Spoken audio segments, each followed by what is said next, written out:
What's up, YouTube? This is your average dad, Josh, and after doing a lot of research on YouTube and watching Ryan Norris and Connor Ward, I decided that, you know what, I'm tired of my yard. So when we moved in, our yard was pretty much a wreck. I'm going to turn this around and let you see.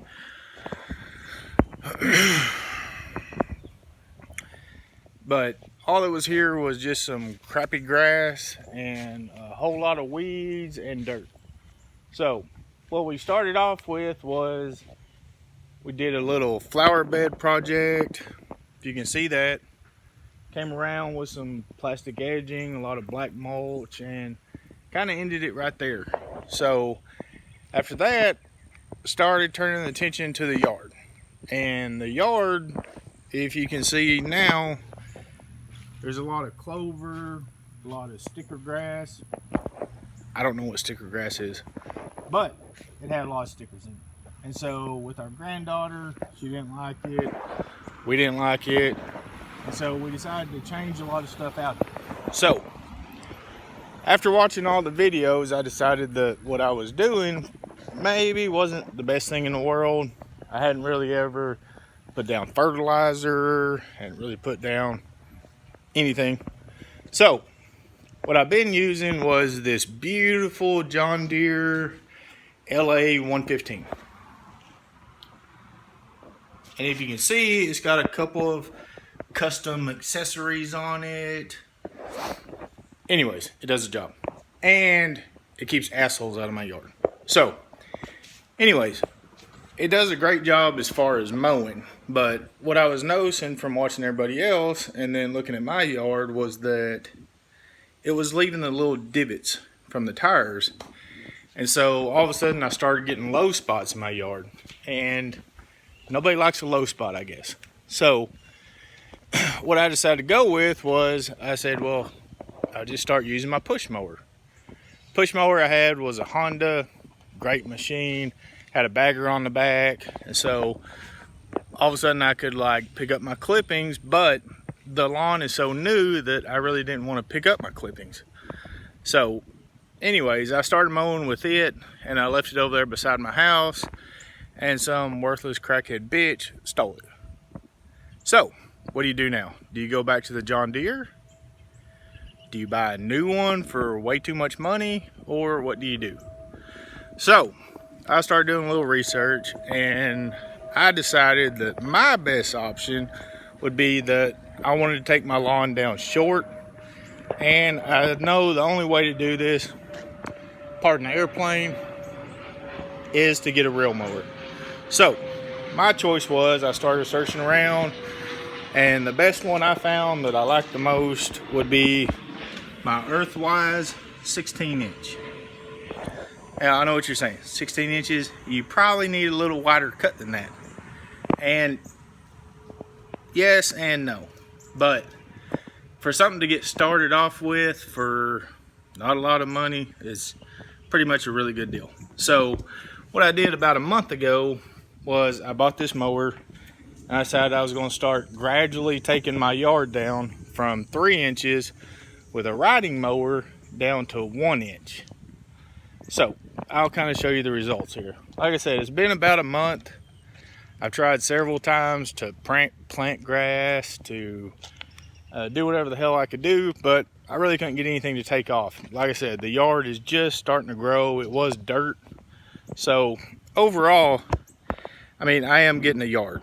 So better than nothing, I guess, right?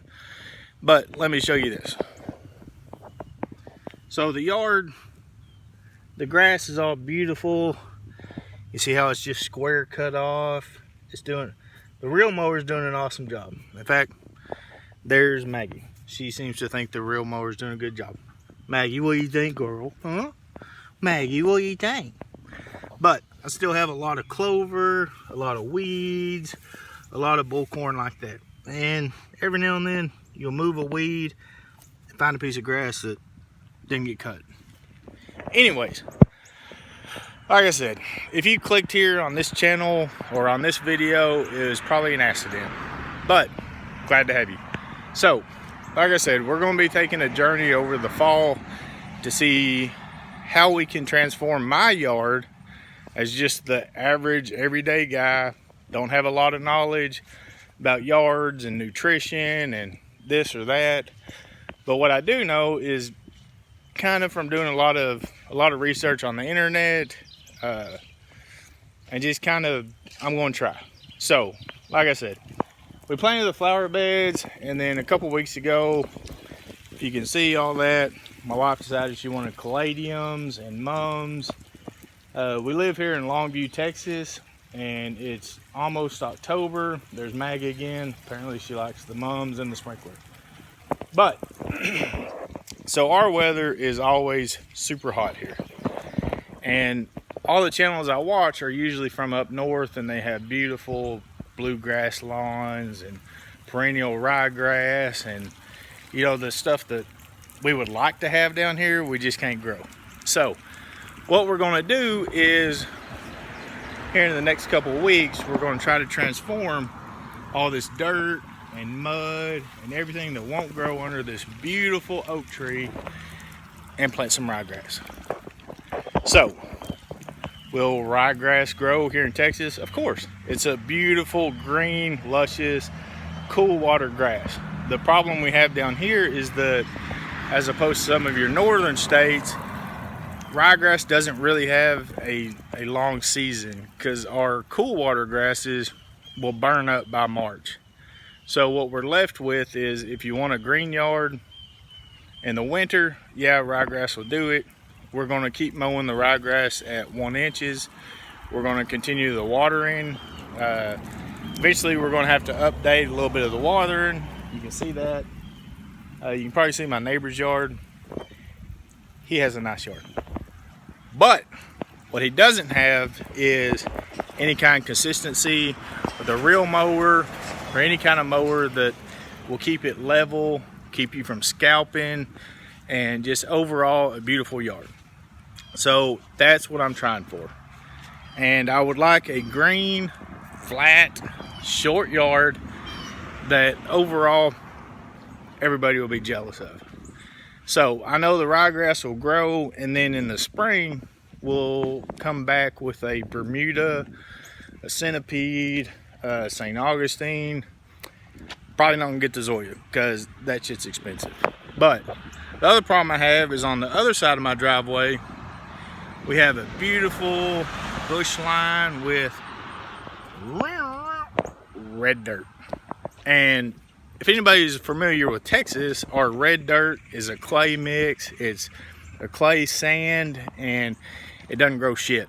So, like I said, we're going to start off with a little bit of the ryegrass, and then whenever I put the ryegrass down, even though it's a cool weather, and we're kind of a hot weather climate, we're going to put some peat moss over the top of it, water it in. I do not have an irrigation system because I'm a DIY home dad Josh guy. But anyways, what we're going to do is put down the ryegrass, put down some temporary sprinklers like Ryan Knorr did, and string them out over here, and then see if and I'm probably going to get a electronic timer on the water hoses, so that once I actually get the seed down, get a good layer of peat moss over the top of it, that I'm still able to water it 3 to 4 times a day. Now, whenever you work 12-hour night shifts, sometimes you're not up all day to water. And I know that you can't just continually water at nighttime, because you'll start to develop other issues. So what I'm going to do is get a couple of cheap 25-foot hoses, string out some new sprinklers, and see whatever I can get lined up on this side of the yard, and then do a separate sprinkler system on that side of the yard. Now, I know anybody that actually looks at my yard right now would say, it's a little rough, and I get it. But like I said, this is going to be a series of transformation videos. Maybe even the pest and lawn ginger might like to come see it when it's done. But for now, like I said, we purchased the real mower, started mowing it at 1 inch. I mow it every 2 days. I did this week mow it on a 3rd day and learned that that's a big issue. So, manual reel mower every 2 days. I'm watering the best I can. And next step is going to be to actually try to kill off some weeds. But I think before I do that, I'm going to rent an aerator and a dethatcher. Correction, I'm going to get the aerator in here and aerate the damn lawn, because the other side is hard as a freaking rock. Dethatcher, with the fresh grass we have right now, there's really not a thatch problem. There is a small layer that's starting to build. I'll show you right here.